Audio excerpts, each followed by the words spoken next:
Nawala naman ng kuryente sa ilang bayan sa Isabela kung saan naglandfall kanina ang bagyo. At mula sa Etiague, Isabela, nakatutok live si Jasmine Gabriel Galban ng GMA Regional TV. Jasmine!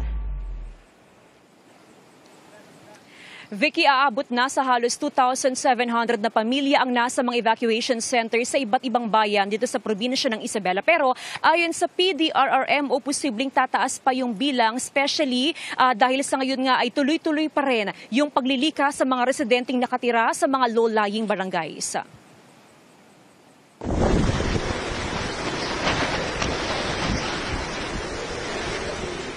Sabay sa malakas na buhos ng ulan, ang hangin tila nagpasayaw sa mga puno sa Dinapigue, Isabela.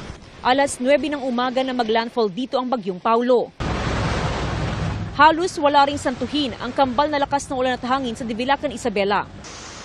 Pati sa Etiague, Isabela, kung saan halos mahulog ang signage ng isang electric cooperative dahil sa hangin. Nabuwal din ang isang punong kahoy.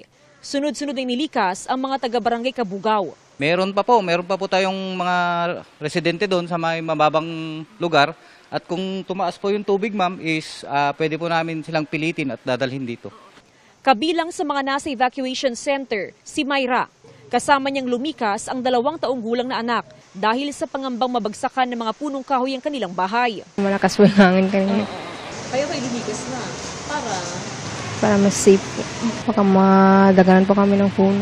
Isa ang ilog na ito sa binabantayan ng lokal na pamahalaan dito sa bayan ng Etiague. Mabilis kasi yung pagtaas ng antas ng tubig sa ilog. At kapag umapaw na yung tubig dito mismo sa tulay, ay babahain na ang ilan sa mga barangay dito sa bayan. Bumuti man ang panahon, bandang hapon ay tuloy ang banta ng pagbaha, kaya tuloy ang paglilikas. Patuloy pa rin namin minomonitor yung aming mga major bridges at saka yung mga major roads. Para maabisuhan din namin yung mga kabaranggayan if possible pa. Mahigit 500 pamilya na ang nilikas sa buong probinsya. Karamihan ay mula sa mga baybayin ng Divilacan, Macunacon at Etiague. Nawala ng supply ng kuryente ang ilang bayan sa Isabela.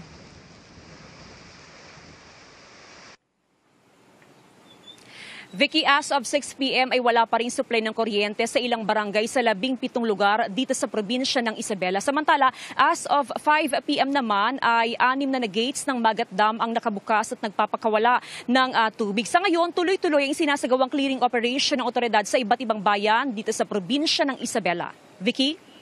Maraming salamat at ingat, Jasmine Gabriel Galban ng GMA Regional TV.